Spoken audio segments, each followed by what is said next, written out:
రామ్ టాక్కి తిరిగి స్వాగతం. కిరణ్ రిజిజు కొన్నాళ్ల క్రితం తన స్వంత రాష్ట్రం అరుణాచల్ ప్రదేశ్లో మాట్లాడుతూ ఈ పార్లమెంటు సమావేశాల్లో అతి ముఖ్యమైన బిల్లు ప్రవేశపెడుతున్నాం అని చెప్పాడు. ఇంకేముంది, అందరూ ఎన్నో ఊహాగానాలు చేశారు.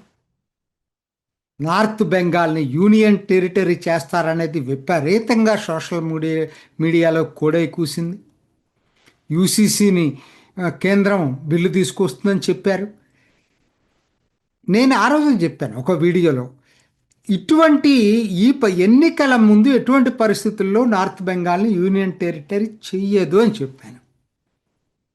సరే, మొత్తం మీద ఇవాళ అసలు విషయం బయటకు వచ్చింది.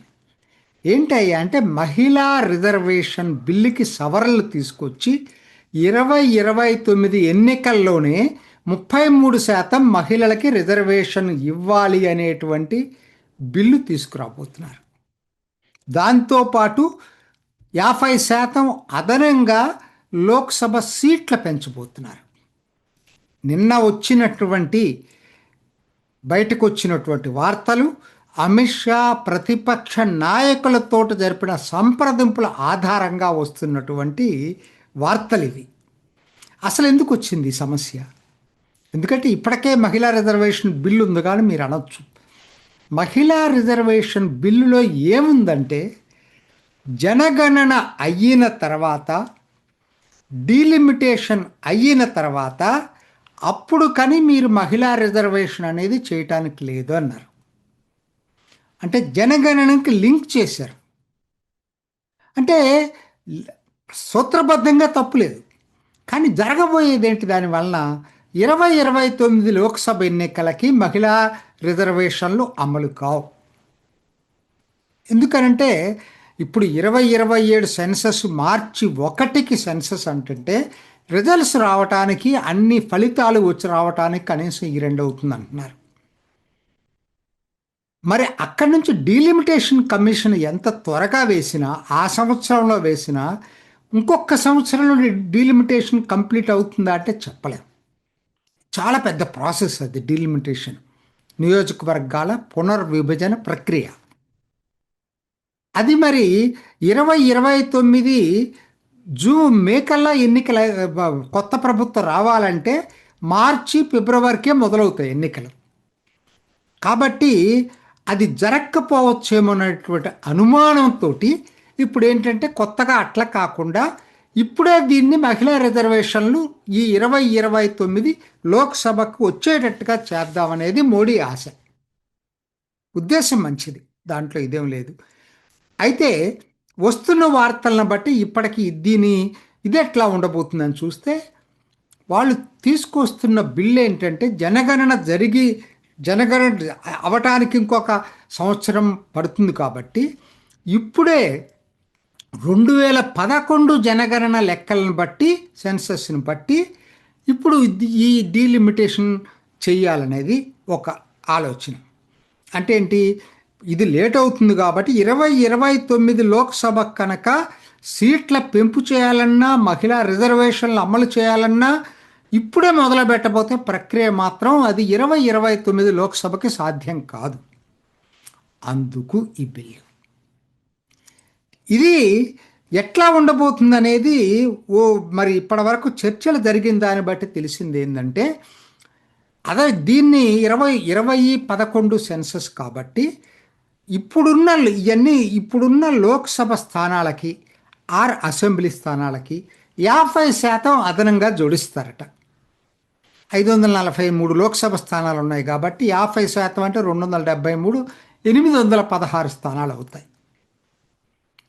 సో మహిళలకు 33% రిజర్వేషన్ కదా, ఎగ్జాక్ట్గా అదే అమౌంట్ 200, అదే లెక్క 273 అదనంగా చేరతాయి. ఆ 273 అదనంగా చేరే మహిళలకి రిజర్వ్ చేయబడతాయి. కాబట్టి పురుషులకు కూడా అన్యాయం జరగదు ఎక్కడ కూడా. మహిళలకి సపరేట్గా ఒక 33% రిజర్వేషన్ జరుగుతుంది. ఇది దీంట్లో వచ్చినటువంటి దీంట్లో. అట్లానే ఎస్సీస్కి కూడా దాని ప్రకారంగా సీట్లు పెరుగుతున్నాయి కాబట్టి వాళ్ళ దామాషా ప్రకారంగా 84 136 అవుతాయట, ఎస్టీలకి 47 70 అవుతాయట.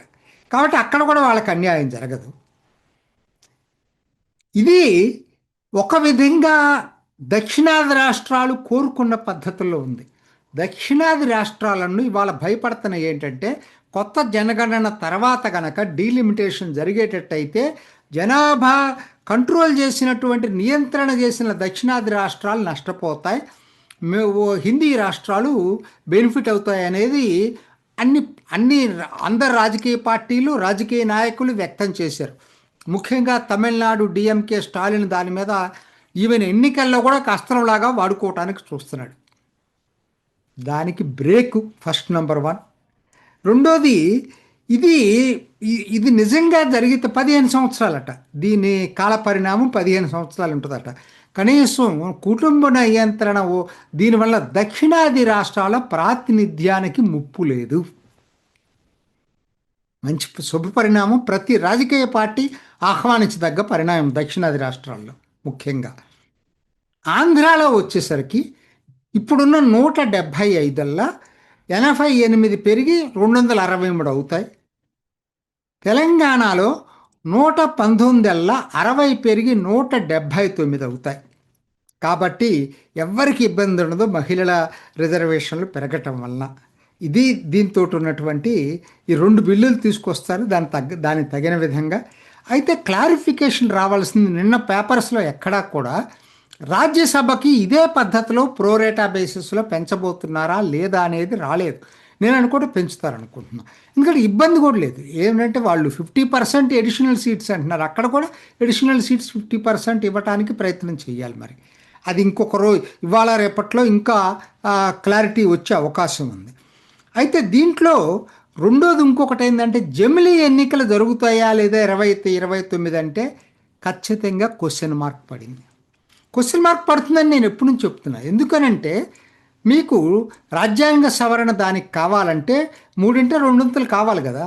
3/2 ఆ జమిలీ ఎన్నికలకి అవకాశం లేదు, పార్టీలు ఒప్పుకోవాలి కదా. మహిళా రిజర్వేషన్ బిల్ అంటే కనీసం ఓట్లు పోతాయనే ఉద్దేశంతో ఒప్పుకుంటారేమో కానీ, జమిలీ ఎన్నికలు వీళ్ళంతటా వీళ్ళకి మెజారిటీ 2/3 వచ్చినప్పుడే ఎన్డీఏకి పెట్టగలరు. కాబట్టి ప్రస్తుతానికి అది వాయిదా పడినట్టే.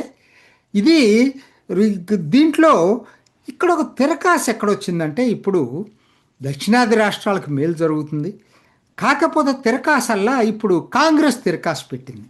ఏంటంటే, మీరు అఖిలపక్ష సమావేశం పెట్టి అక్కడ దీన్ని గురించి పూర్తి క్లారిటీ ఇచ్చిన తర్వాతనే బిల్లు పెట్టమంటుంది.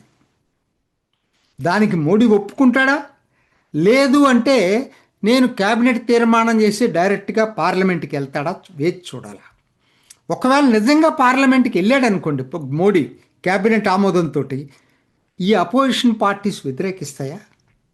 వ్యతిరేకిస్తే వాళ్ళకే నష్టం. ఎక్కడ దాకా అసలు తక్షణం జరిగేటువంటి తమిళనాడు, పశ్చిమ బెంగాల్, ఈ ఎన్నికల కేరళ అన్ని చోట్ల కూడా ఖచ్చితంగా మోడీ దీని మీదే ప్రచారాస్త్రంగా చేసుకుంటాడు. సో వ్యతిరేకించడం లేవు. అదే టైంలో ఏంటి, మేము అఖిలపక్ష సమావేశం పెట్టలేదు కాబట్టి మేము వ్యతిరేకిస్తామంటే నవ్వుతారు జనం. చూడాలి ఏం జరుగుతుందో. మొత్తం మీద మాత్రం ఈ బిల్లు మాత్రం 2029 నాకైతే పాస్ అవుతుందని అనిపిస్తుంది. 2029 లోక్సభ ఎన్నికలు పెరిగిన సీట్లతోటి, మహిళల రిజర్వేషన్లతోటి జరగబోతున్నాయనేది ఆల్మోస్ట్ రూఢీగా తెలుస్తూ ఉంది.